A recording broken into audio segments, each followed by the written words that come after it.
work with that. I know this was a spiritual process also for both of you. Yeah. So what role was spirituality playing in all of this? How are you allowing the voice inside to guide you as you made these choices? I mean, sometimes you just have to let the instrument take the lead. Everyone comes with a preconceived notion that a saxophone needs to be in a Western song, a classical flute needs to be in a concerto, or so on and so forth. But we just wanted to share all that. Let just that be purely sound, what the feeling it gives us. And then when a saxophone plays without context where it comes from, it just gave us that feeling, it gave us that tranquility, which is synonymous with the meditative part of Kumbh. So just shedding all that it's a Western instrument or it's an Indian instrument, we just totally forgo of that. And as part of the global community of musicians, I am a part of the Recording Academy, the Grammys as we call it. We are networked and very well connected to a very huge network of musicians outside. So there are friends, there are brothers, everybody is mysteriously, looking at what is Kumbh. So I started talking to a lot of people and they just wanted to join in. Our third co-producer, Jim Chemo West, is one of, he's a Grammy winner. He's one of the best guitarists, meditative guitarists, new age guitarists of our time. So having Kala Ramnath, having some of the top musicians, we don't think as music as instruments. We see them as organisms. We see a logic behind it that we are going global today. India is being considered on a global stage, be it thanks to Ricky Cage, be it so many incredible people, Anushka Shankar. There's so many people that are taking global, like we're talking about Ustad Zakir Hussain today and Shakti. Everybody is looking at India in a different light. Right. So Kumbh in itself is probably one of the biggest gatherings in our time, in the history of our existence. Maha Kumbh. We had to do something and with couldn't it. have come at a better time absolutely. when everybody It is just collaborating and this was just the perfect opportunity in waiting, right? Yeah. I know. So we're when very do you lucky wanna, about it. Yeah. So when do you want to come in on how does one start with a process like this? You think about Kumbh, you think about acha music ho gaya, this is what we'll do, you get the jam together and then it's your job to give it pictures. I would go there, I would be so lost, I'd be like, kahan se shuru kare? What was... My question was also that, ki kahan se shuru kare? When I reached there, it was like overwhelming. The intensity, the vastness of humanity in front of you, it was completely overwhelming. So what I thought was like, let's just experience it, like he was saying, it's immersive. So we just went in, we experienced it. And also, personally, I felt very small, in that vastness of, ocean of people. You feel humble, you feel small, you realize that, probably, a bigger word, but mortality of Of life, of our bodies. So that was a great experience. And then we, Premal and I decided to just be there and experience it and show it visually. That the experience that we are having, it should also come across to the audience.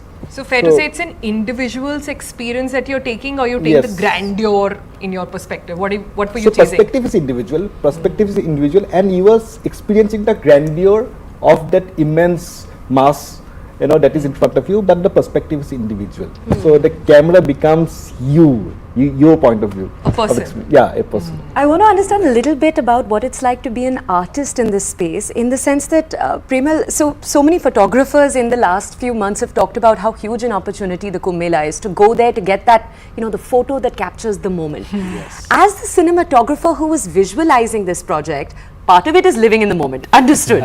But when you're thinking through it, how do you think through something like that? It's basically, if, first thing is the motivation. You need a motivation, which is music. Now we are doing this whole album known as Sounds of Kumbh. So I would like to first hear what are those sounds or pieces which will motivate me in that place.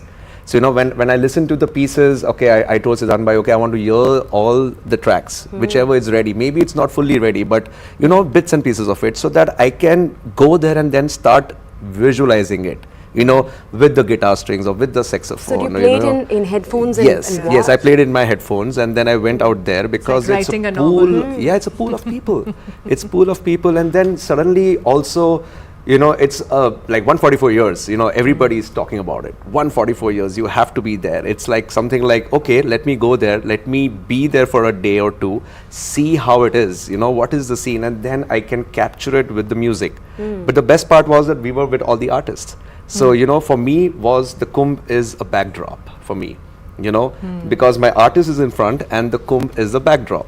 So now let me look for those visuals where I can really, you know, have an epic shot. Now, as a photographer, the most epic shot is like, oh, got the sadhus, perfect, that's Kumbh. You know, but for me, I was like, oh my God, sadhus are my backdrop. You know, my artist is my foreground, but sadhus are my backdrop. Now I have to look for an epic frame. You know, and then of course, like Sangam, as we say, Triveni Sangam, it's not only the Sangam of 2 rivers, 3 rivers, but it's also a Sangam of art. You know, it's also Sangam of culture. It's also Sangam of millions of people coming and taking a dip there in this form of, like, you know, looking for liberation. Now I have to connect with all this, you know, and for me, this was the most epic thing. Like, you know, like for me, it's not just the sadhu taking that epic shot, but for me is something which I have to connect with lakhs and crores of people and then get them in one frame and put them in a background, and then in foreground is my artists. Who's lost in the moment, hopefully. Who's lost in the there. moment, You know, so yeah, that's Playing their true. instrument. Yeah. But Raghav, is it too much? Sorry, go ahead. I said so many times we were so engrossed when the musicians were playing that I forgot to you know, say cut. So many Don't times. say forgot to roll the camera, because that's like everybody's worst No, but that's my nightmare. job to roll the camera. And I was 100% sure every time I'm rolling the camera. Otherwise, yeah, you're missing out on the moments. It's because there are no retakes, right? There There are was no this one retakes. point of time where me and Jim were on the boat, and Premal was in a real lunge position for at least 5 to 6 minutes. Like in a lunge position, he was stable. Trying to get a shot. Lunge position, you're actually in a lunge. I was like, nahi hoga, gym jana hai, nahi hoga. It is incredible. He's on a boat, and I can only imagine what precision these people are looking at. Because capturing this moment is, it's going to be, it's never coming again. कर सकते हैं future Yeah, में, abhi, but after that, we when should even try. Siddhant bhai told me, "Arey man, like, I didn't even realize for 6 minutes I'm in that position." But that's also the beauty of music, if I may. Yeah, You know, that's you know? true. Like, you know, like when these guys are playing it and I'm in the middle of a Ganga on a boat, you know, like you totally forget about everything else infinite, because as they say. they are playing live in front of me, you know. So I didn't really realize that it was 6 minutes until unless he pointed out, like, bhai, 6 minutes tak aap, you know, and boat is also moving, and I have to just see that my frame is stable all the time, you know. But yeah, I think surfing is something which I'll look for. But Raghav, इन्होंने तो सारा shoot कर लिया, खूब सारा. Now edit table, I can just only imagine the process, what you're gonna get down to. I'm just thinking, making this is such a task. And what is going on in your mind? Is it a pressure that, oh my God, there is like so many people, everybody capturing it, everybody has a shot that they will take home. Yeah. What do I take home? What do I give them? What do I leave definitely. them At time, it does get overwhelming because you have such brilliant artists, and then you have a vision of the director, vision of everybody. The singer, everybody's bringing their own thing, but then sometimes you feel like, okay, it's all over the place. Now I need to bring it back, streamline it. That's why, as of now, I've not gotten the chance to even go to Kumbh because I was just like, okay, I got these files. Okay, we need to record this. We need to do this. We need to do that. So just the experience of streamlining everything was, I think, what I was focused on predominantly, because it is a project after all. Plus, we're talking about celebrities. We've got Aditya Gadvi on the track. We've got Yashraj on it. We've got Raja Kumari. We've got Kanika. We have Kanika So Kapoor. one morning we are working together, and Premal and I are just heading out to Ahmedabad to record Aditya Gadvi. रात को हम वापस आ रहे हैं. The thing is edited, Yashraj. So it is happening every moment. Wow. But now it's done. So we're happy. Wait, Yeah. so very, very quickly, April is when we've been told Yeah, and April. all we'll 14 figure it tracks out. are Yeah. out into the world. Yeah. All we right. are just contemplating, yeah. Okay. Oh, so there are pieces here that are still being put together. Yes. All right. Nice. We won't prod any further to ask what they are. It's been so lovely to speak to each of you and have you just take out a few minutes to explain to us, because for us here in the studios, we see the after, you know, the after piece. But to understand what went into the creation in that moment, that's truly special. It truly is, and lovely to see that all of you are in such beautiful harmony, still thinking about it, still doing it, and also an endeavor to just tell everybody watching that there is so much that goes behind making one song. There is so much that goes behind just bringing everybody together for one project. And this is just a start, and the Sounds of Kumbh will be available soon. You can watch this space to know more about it. But don't worry, this is not the only piece we recorded with them. We did sit down and thought, let's give you thoda or teaser. So this is what a glimpse into Sounds of Kumbh looks like. Enjoy. Take a look. Om Gangaya Namaha Om Samunaya Namaha Om Saraswatyaya Namaha Om Namah Shivaya Om Namah Shivaya Om Namah Shivaya Om Namah Shivaya Om Namah Shivaya. Om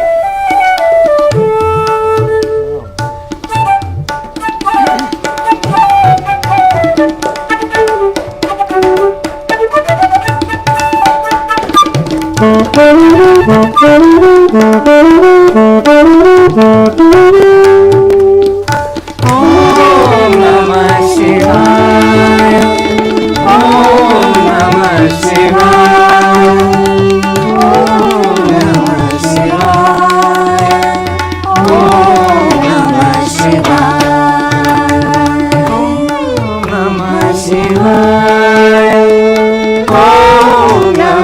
Shivaya Om Namah Shivaya Om Namah Shivaya Om Namah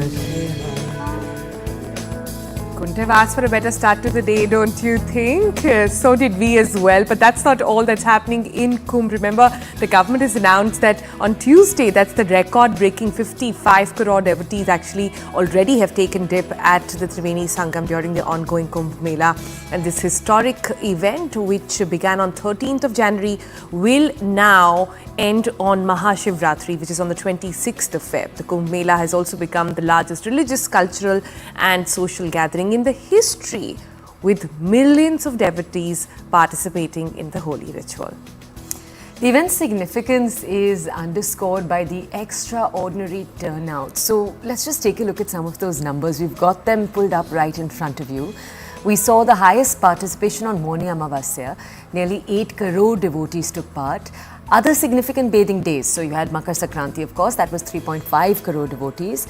Feb 1st, when over 2 crore participated. You had Posh Purnima, it saw 1.7 crore devotees taking a dip and more than 2 crore attending the Triveni Sangam on Basant Panchami and Magh Purnima. In fact, the Maha Kumbh Mela is called the largest human gathering in the world, and that's just 5 days left to that. So here on the Breakfast Club, this Friday is dedicated to bringing you all that's been happening in Kumbh. Okay, so let's take a look also at who has gone there. Of course, millions and millions of people are there. The Maha Kumbh has captivated them. There are also prominent figures from the entertainment industry who visited Maha Kumbh. So you have Bollywood stars, Rajkumar Rao, for example, accompanied by his wife, Patralekha. They'd expressed gratitude for the experience. They'd called it a cherished moment. You also have personalities like Vicky Kaushal, Anupam Kher, Sunil Grover, all of them sharing their experience of diving into the divine waters of the Maha Kumbh, making it a memorable event. And in addition to Bollywood celebrities, all the 4 generations of the Ambani family, they also participated in Kumbh. Those pictures on your screen. There is also Reliance Industries Limited played a key role in facilitating the pilgrims as well through their Tirth Yatra Seva initiative, ensuring pilgrims' well-being and comfort. And there were, of course, so many more, Toya. So there was Milind, Usha, Suman, and of course Ankita Conver. They all took a holy dip at the Maha Kumbh on Wednesday. Milind Soman, I remember putting out those photos. You can see there they are. There are those photos. They were together there to mark the auspicious day of Mauni Amavasya. Sharing the experience on social media, Milind had expressed his own gratitude for being part of such a spiritually significant event. Yeah. In fact, that's not it. The list is long of celebrities actually who went there. Guru Randhawa was one amongst of the crores of people who actually made beeline for Maha Kumbh. And of course, it's this one event that continues to inspire and unite people from all walks of lives, and with their quest for spiritual enlightenment and so much more. Just 5 days left. Yeah. We've had in the last few days so many interviews, so many experts, historical experts to come down from Kumbh, talk to us. We're going to head into a quick break. On the other side, we are shifting focus entirely. We're taking you to the wedding that caught everyone's eye. This is Pratik Babbar. You are looking at just one of many visuals that went viral on the internet, but there were also some rumors, wedding rift rumors around it. We'll talk more in our entertainment lowdown, but we'll see you in just a few minutes.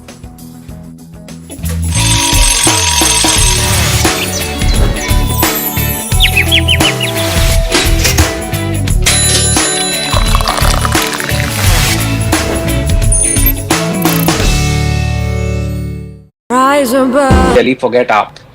I mean, I'm not saying whether it's good or bad. I'm not like taking any sides, but I'm saying if AAP has been a very unique kind of experiment in Delhi. It won.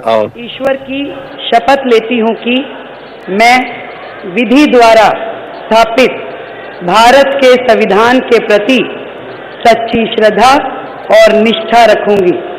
मैं भारत की प्रभुता और अखंडता अक्षुण्ण रखूंगी। मैं मुख्यमंत्री के रूप में अपने कर्तव्यों का श्रद्धापूर्वक और शुद्ध अंतःकरण से निर्वहन करूंगी तथा मैं भय या पक्षपात, अनुराग या द्वेष के बिना सभी प्रकार के लोगों के प्रति संविधान और विधि के अनुसार न्याय करूंगी। मैं रेखा गुप्ता ईश्वर की शपथ लेती हूं कि जो विषय मुख्यमंत्री के रूप में मेरे विचार के लिए लाया जाएगा अथवा मुझे ज्ञात होगा, उसे किसी व्यक्ति या व्यक्तियों को तब के सिवाय जबकि ऐसे मुख्यमंत्री के रूप में अपने कर्तव्यों के सम्यक निर्वहन के लिए ऐसा करना अपेक्षित हो, मैं प्रत्यक्ष या अप्रत्यक्ष रूप से संसूचित या प्रकट नहीं करूंगी।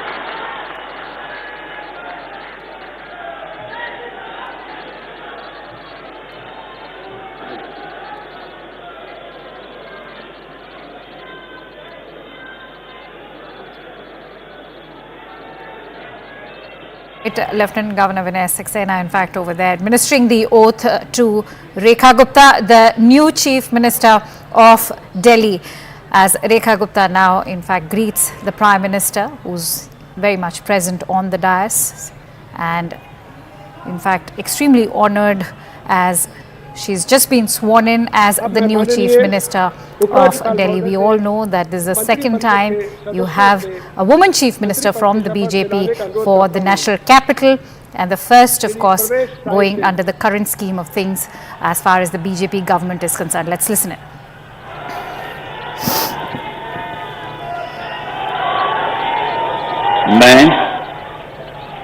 मैं परवेज साहिब सिंह ईश्वर की शपथ लेता हूं कि मैं विधि द्वारा स्थापित भारत के संविधान के प्रति सच्ची श्रद्धा और निष्ठा रखूंगा। मैं भारत की प्रभुता और अखंडता को अक्षुण्ण रखूंगा। मैं मंत्री के रूप में अपने कर्तव्यों का श्रद्धापूर्वक और शुद्ध अंतःकरण से निर्वहन करूंगा। मैं भय या पक्षपात, अनुराग या द्वेष के बिना सभी प्रकार के लोगों के प्रति संविधान और विधि के अनुसार न्याय करूंगा। मैं परवेज साहिब सिंह ईश्वर की शपथ लेता हूं कि जो विषय मंत्री के रूप में मेरे विचार के लिए लाया जाएगा अथवा मुझे ज्ञात होगा उसे किसी व्यक्ति या व्यक्तियों को तब के सिवाय जबकि ऐसे मंत्री के रूप में अपने कर्तव्यों के सम्यक निर्वहन के लिए ऐसा करना अपेक्षित हो, मैं प्रत्यक्ष अथवा अप्रत्यक्ष रूप से संसूचित या प्रकट नहीं करूंगा। जय Hind.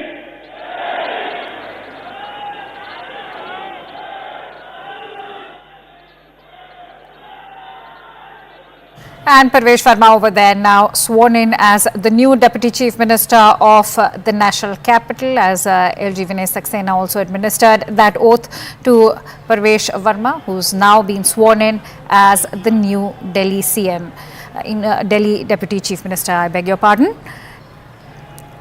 Cabinet Minister, in fact. Let's quickly, in fact, also take you through all the latest that's coming in.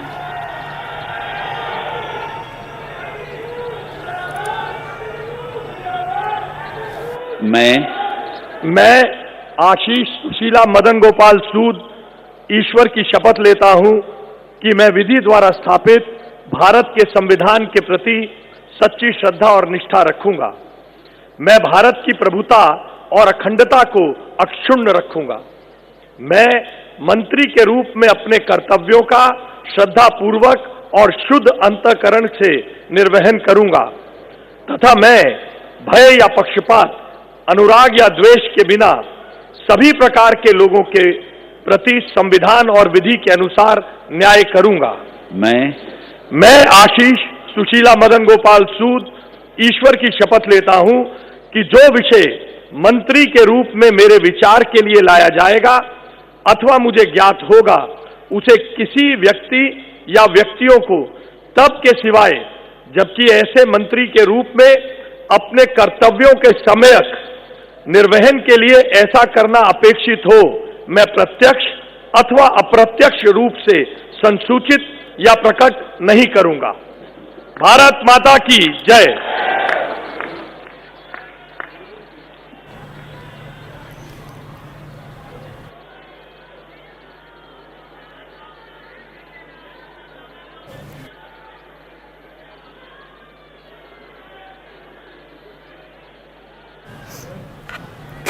All right, so what you can see, in fact, is the swearing in of the cabinet ministers, the 6 cabinet ministers who've been chosen. Ashish Sood along, in fact, Parvesh Verma over there, and Ashish Sood is also one of them. 6 cabinet ministers in all. Kapil Mishra is going to be one of them. Ashish Sood, who's just been sworn.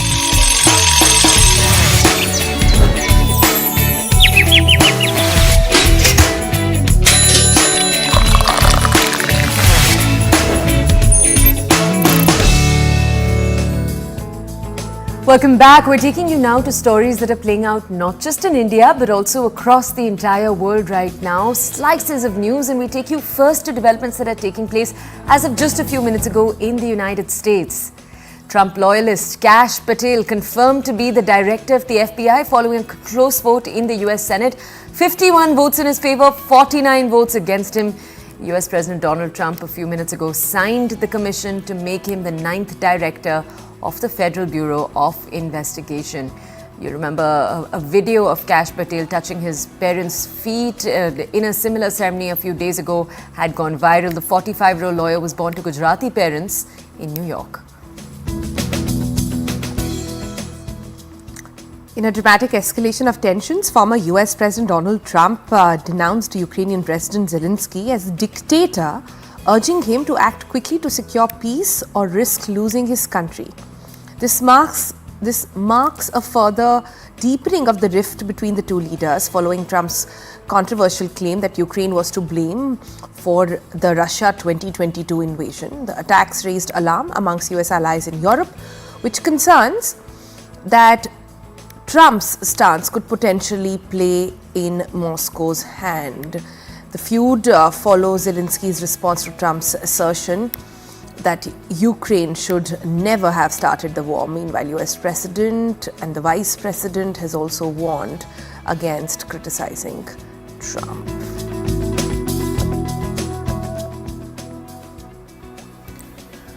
Okay, and after that, the visuals you're looking at right now, Hamas releasing the bodies of 4 Israeli hostages who had been feared dead since the start of this war, October 7, 2023 in particular. Hamas claimed the 4 were killed in Israeli airstrikes along with their guards. That's what they've said. And this handover follows recent negotiations with Israel. Remember, these are just the visuals that we're showing you on your screens right now.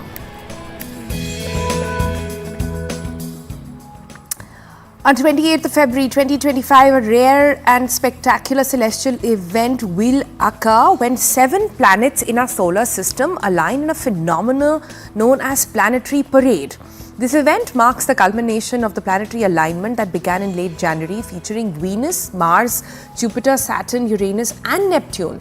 On this day, Mercury will join the celestial lineup, creating a stunning display that won't be seen again until 2040. Astronomers define planetary alignment as when multiple planets line up on the same side of the Sun. This rare 7-planet alignment offers the sky gazers a unique opportunity to witness a breathtaking spectacle, with favorable weather and clear skies being key to actually catching a glimpse of this wonder.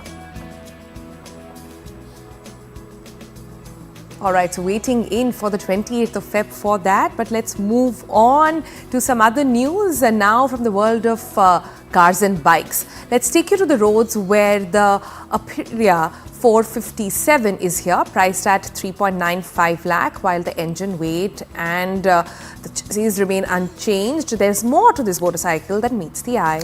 So prospective buyers can actually book the motorcycle for 10,000 rupees. Test rides, deliveries of the refreshed model will all commence in the first week of March.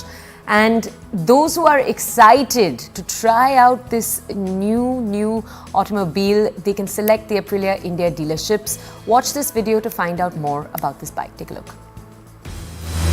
Hello and welcome to Overdrive. I'm Rohit Prayagraj. This is the new Aprilia 200 457, the Street Fighter sibling of the RS 457, something that we have been waiting for. Now, around this time last year is when we rode the RS 457. It went on to become the Indian motorcycle of the year as well. And now the 200 has some high hopes with its Street Fighter styling. More than the styling, it's also the easy riding posture that it brings to the table. So if you thought the RS 457 was a bit too sporty for you, you wanted something more relaxed to attack the city streets with, this is probably going to be your answer, because it carries forward all the goodies of the RS 457 and then some. So let's quickly dive into the details. Let's first begin with the design. I already showed you what the riding posture is like. That comes courtesy of this flat handlebar. Your foot peg geometry, however, is going to remain the same for the rider as well as the pillion. Even the seats are going to remain the same with the RS 457. So absolutely no changes over there. What changes is this. Even the rake and trail has not been touched at all, so that they can simply use the same parts, use the same frame, use the same subframe from the RS 457. However, in terms of the design, the RS has that 3-pot headlight layout. You don't get that here on the 200. You get this vertically stacked headlight, which still retains the similar design philosophy, but you also get these aggressive winglets right below the headlight, and then you get these boomerang shaped LED DRLs which give it that attacking stance. The TFT display again carried over from the RS 457. The functionality is going to remain the same. The riding modes and all of that is also going to remain the same. What it does get, however, is a different housing for it, so that it looks more imposing when you look at the motorcycle. Now, this is something that you may have already seen at the EICMA, but probably what you did not see at the EICMA is the kind of scale that this motorcycle has. It looked quite diminutive in all those images, in all those EICMA videos, but here, now that I'm looking at it in the flesh, it's definitely quite a big motorcycle, especially when John Abram, the brand ambassador for this motorcycle, for this brand, rode it onto the stage. It still looked quite beefy despite him being what he is. So a part of that is obviously going to be the tank. The tank inside is still the same capacity, 13 liters, but on the outside, you're getting a completely different bodywork. You're getting completely different panels. So these are 3 panels. You see one panel here, which is what you're going to hold on to when you're riding.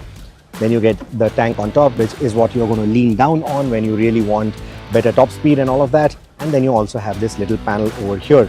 I'm sure a lot of you are going to mix and match these panels to do your own customized paint jobs and whatnot. But what I'm trying to come to here is that you get a more beefy stance with this tank compared to the RS 457. The RS was going with a more sleeker layout because it's a sportier motorcycle. It's intended for the track. So this definitely adds quite a bit of weight. The headlight assembly adds quite a bit of weight as well. And then you save weight with the lack of the fairing that you have on the RS457. So basically it just cancels itself out and you still have the exact same dry weight for this motorcycle, which is 159 kilos. So the RS457 and this are both going to be 159 kilos, which means that the power to weight ratio is going to remain as nice or as excellent, as awesome as the RS457, because the engine has not been changed at all. You still get that same 47.6 PS of power output. You get a similar 43 Newton meters of torque. What has changed is the sprocket.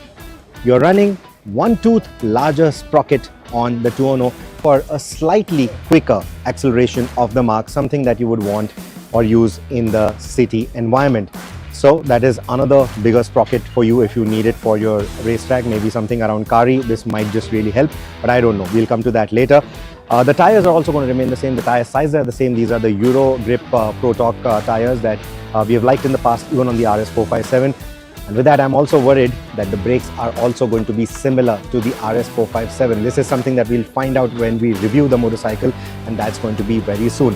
Another thing I want to draw your attention to is going to be the mud flap. Now for the Indian market, the mud flap has been extended a little bit compared to the export market, and that is because we are living in a country that has dusty conditions. It's also got a lot of bad roads and all of that, right? So the radiator, if you see, is massive. So to reduce the chances or prevent the chances of that getting punctured very easily, they have increased the size of the mud flap so that you're not going to be kicking up a lot of pebbles, a lot of dirt onto those radiators. So that is a neat touch in my opinion. Now the engine is completely exposed. You don't get any belly pan down below. You get this little panel that hides the tank extensions, the exhaust extensions. This is still going to be an underbelly exhaust. They're not going with a big canister exhaust or anything. The entire manifold, the headers, everything remains the same, and that leaves the O2 sensor and the electronics around it a bit exposed. But let me know, what are your thoughts about this? The engine being exposed, I think that definitely adds a sporty touch. What the designers definitely wanted to do was also expose the perimeter frame, show it off quite nicely, and I think this motorcycle does it quite well with the lack of that fairing. Okay, let's take you now from the road to what you can do with yourself, with your family this weekend. The lineup promises an exciting mix of genres, catering hopefully to everything you want to do, whether you're a fan of quirky rom-coms, spine-chilling horror, intense police dramas. There's something for everyone in this weekend's offering, right from the comfort of your home. If you're going to be heading out to theatres, this Friday is bringing you a variety of films. For those who enjoy the buzz of the cinema hall, the big screen experience is back with a bang, offering a perfect blend of entertainment for every kind of movie goer, and also dive into the week's cinematic offering with Kaveri. What's this report? Hello everyone, I am back with your ultimate weekend guide. Thank God it's Friday. Whether you are in a mood for quirky rom-com, a thrilling police drama, or a spooky horror flick, this week's movie releases have something for everyone. Let's dive right in.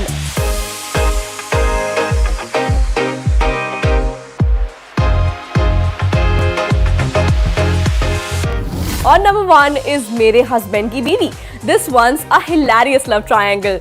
Ankur, a Delhi guy, faces a dilemma when his ex shows up just as he's falling for someone new. Cue the misunderstandings and comedy. Next is Dark Nuns, a terrifying South Korean horror flick. Hee-jun, a young boy, is possessed by an evil spirit. Two nuns, Yunia and Michaela, team up with priest Andrew to save him in high-stakes exorcism. On number 3 is Get Set Baby, a feel-good Malayalam film about Arjun, a lonely student in obstetrics and gynecology. He navigates the women-dominated field while falling for a woman with very different beliefs.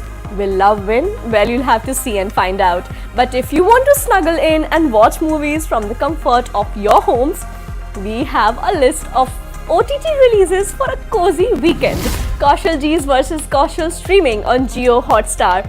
This comedy drama follows a 27-year-old who moves to Delhi mocking his small-town parents. When his sarcasm pushes them to reconsider their old-fashioned ways, chaos and self-discovery ensue. Next is Daku Maharaj. After a hit run in theatres, this action-packed Telugu film about a fearless thief played by Balakrishna is coming to Netflix. He fights powerful enemies while trying to claim his throne. And last but not the least is Crime Beat on ZEE5. A gripping crime thriller about a rookie journalist played by Sabah Azad who stumbles upon a lead on a fugitive gangster. As she digs deeper, she gets tangled in a dangerous web of secrets. And if being on the ground and attending events is something you like, then you can't miss Gaurav Gupta and Gaurav Kapoor live in Noida tomorrow for stomach-aching laughter. And if music is something you like, Yo-Yo Honey Singh's Millionaire India Tour hits Mumbai on February 22 and 23. Don't miss the beats. Well now, time for some festival and fun. Suraj Kund Mela, a 16-day festival of culture, crafts and cuisine happening in Faridabad till February 23. Perfect for those who love folk music, dance and unique handicrafts. And if you are in the mood for something calm and different, you can catch the vibrant tulip blooms at Shantipat grounds in Chanakya. Free entry for all and it's open till February 23. Well, that's a wrap for this week's edition. We'll be back next Friday with more interesting lineup of events and movies. Until then, this is me Kaveri Gupta signing off. Have a fabulous weekend. Bye-bye. Alright, so you can do all of that this Friday, or if you're in a mood for some doom scrolling, there is more stuff to be watched on the internet. Kareena Kapoor and Karishma Kapoor set the major fashion goals as well at Adar Jain, their cousin's wedding, at the Mehendi ceremony as well. The pictures are all over the internet. Right from Kareena's breathtaking Sabyasachi maxi dress to Karishma's lehenga, the Kapoor sisters turned heads and how. Take a look. This is a short report on everything they wore.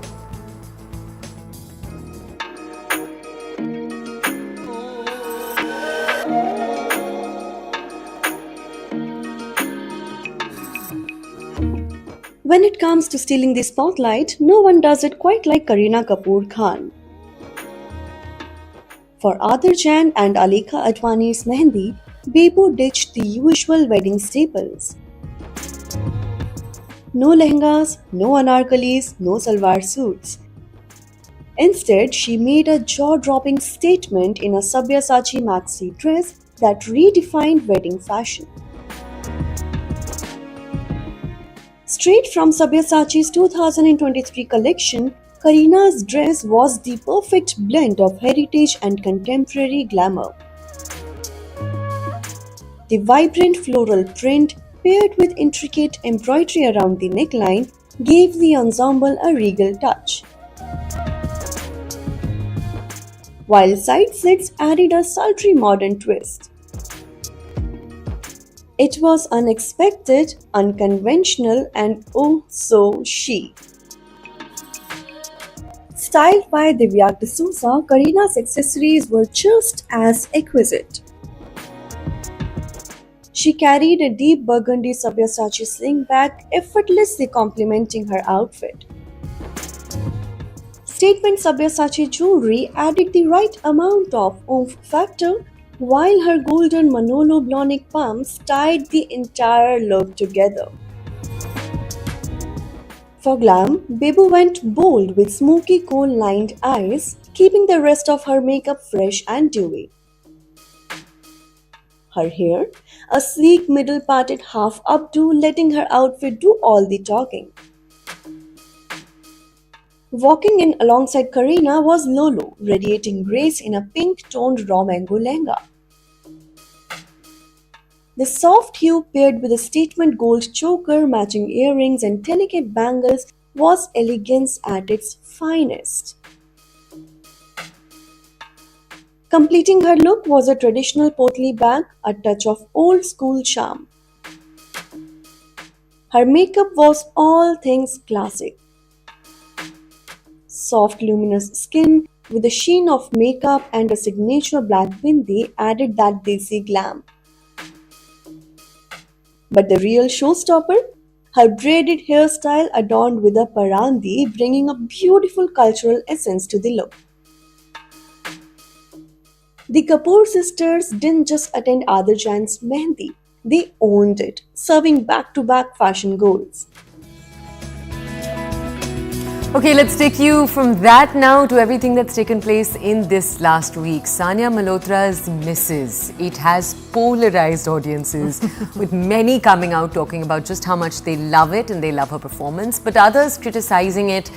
There's, for example, the Save Indian Family Foundation that said it promotes toxic feminism by depicting domestic chores as oppression. But that comment in itself has also sparked a lot of conversation, many saying there is no such thing as toxic feminism. Now, you also have Pratik Babbar's wedding to Priya Banerjee. It caused controversy when he excluded his father, Raj Babbar, and half-siblings, and that's led to a lot of chatter also. But meanwhile, across the waters, SNL 50, Ryan Reynolds made a joke about Blake Lively's legal dispute with Justin Baldoni. We talked about that earlier on the program, which made Blake visibly uneasy, leading to criticism from Justin's lawyer as well. Meanwhile, Telugu actor Manchu Manoj clarified he voluntarily visited the police after his father filed a family dispute complaint rejecting accusations of forcibly occupying his home. This and lots more in the entertainment wrap.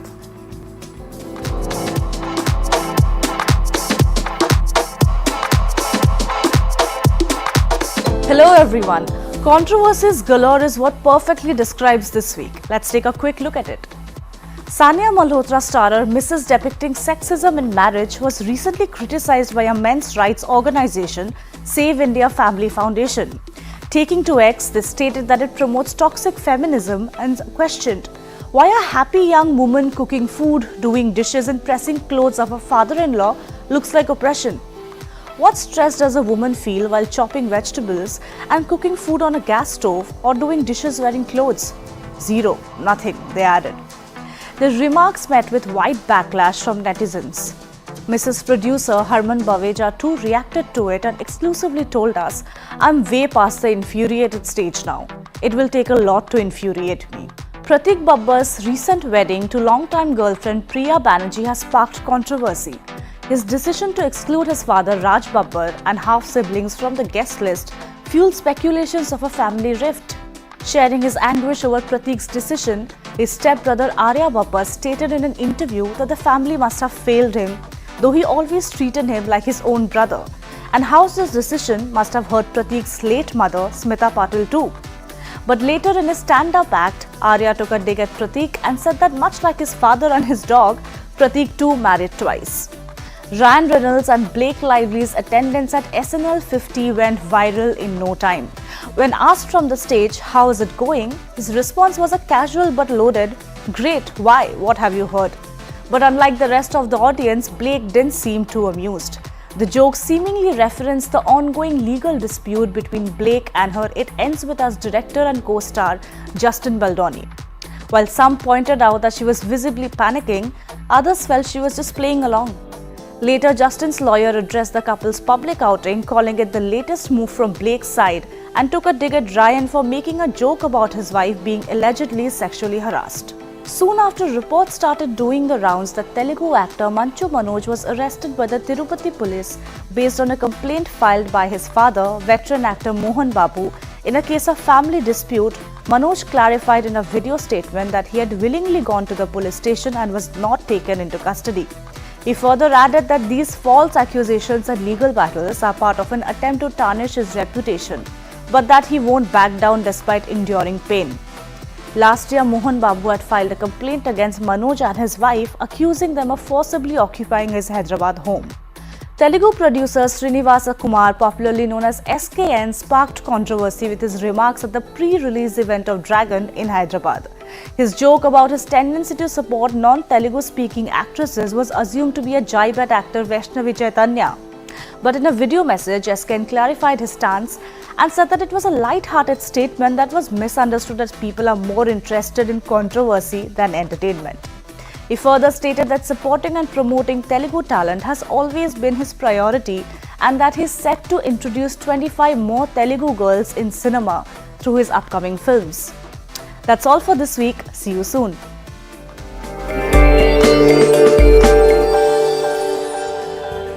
Okay, next we bring you a special section on financial markets powered by Money Control Pro. It's Money Control's premium destination for investing and business insights. Let's take a look first at an overview. GIFT Nifty indicating a soft opening for Indian equity indices today. Asian indices are in a tight range today as tariff uncertainties and Japan's inflation data weigh on sentiment. US equity indices end down on growth concerns. This is after Walmart warns on growth outlook. Crude oil prices trade firm as supply concerns continue to linger.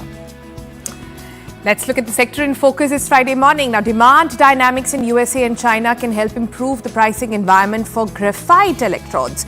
Now, Chinese domestic demand appears to be stabilizing, and Trump 2.0 policies can potentially revive steel manufacturing in the US. New steel plants in advanced countries use the electric arc furnace technology as they are environmentally friendly. Graphite electrodes are primarily used in these EAFs as a consumable to facilitate the melting process. You can log into Money Control Pro to find out more about the graphite electrode industry in India and various other actionable insights on the markets. It's a premier destination for all the investing views and financial insights you will ever need, brought to you by Money Control.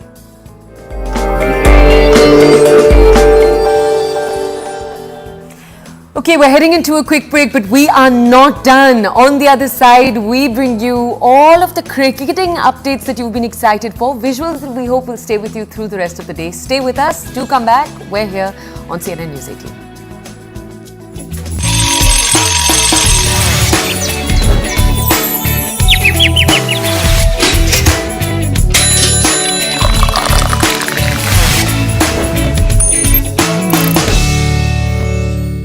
Delhi, forget AAP. I mean, I'm not saying whether it's good or bad. I'm not like taking any sides, but I'm saying if AAP has been a very unique kind of experiment in Delhi. It won. ईश्वर की शपथ लेती हूँ कि मैं विधि द्वारा स्थापित भारत के संविधान के प्रति सच्ची श्रद्धा और निष्ठा रखूंगी। मैं भारत की प्रभुता और अखंडता अक्षुण्ण रखूंगी। मैं मुख्यमंत्री के रूप में अपने कर्तव्यों का श्रद्धापूर्वक और शुद्ध अंतःकरण से निर्वहन करूंगी तथा मैं भय या पक्षपात, अनुराग या द्वेष के बिना सभी प्रकार के लोगों के प्रति संविधान और विधि के अनुसार न्याय करूंगी।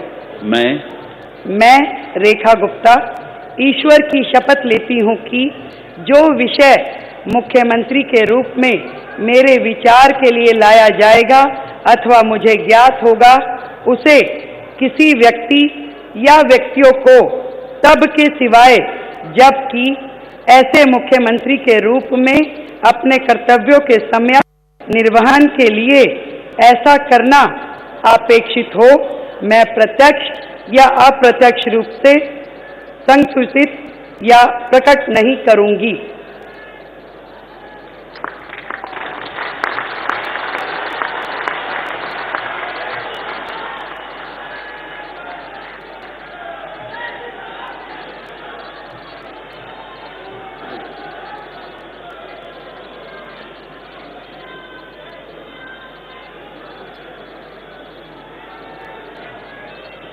Lieutenant Governor Vinay Saxena, in fact, over there, administering the oath to Rekha Gupta, the new Chief Minister of Delhi, as Rekha Gupta now, in fact, greets the Prime Minister, who's very much present on the dais, and, in fact, extremely honoured as she's just been sworn in as the new Chief Minister of Delhi. We all know that this is the second time you have a woman Chief Minister from the BJP for the national capital, and the first, of course, going under the current scheme of things as far as the BJP government is concerned. Let's listen in.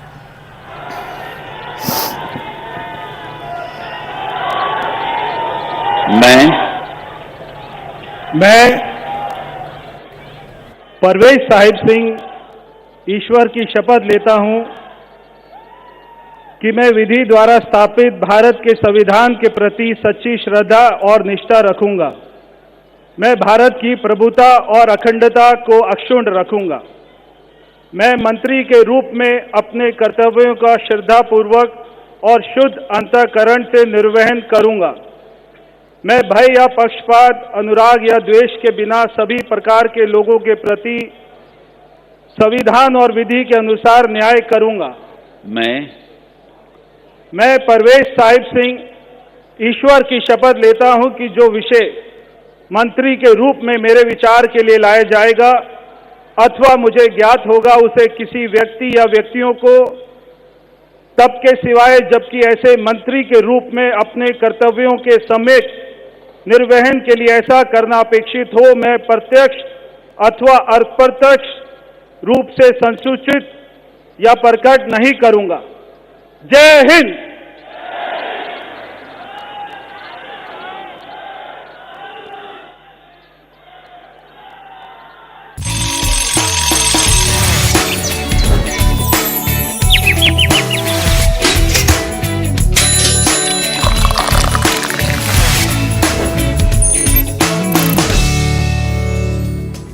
Cricket season is back and Shubman Gill's gritty century and Mohammad Shami's 5-wicket haul powered India to a dominant 6-wicket win over Bangladesh in their Champions Trophy opener. Now, Mohammad Shami's early strike set the tone. Gill's patient yet classy, as it's been called, 101 anchored the chase, and India means business every single time when it comes to cricket. Take a look.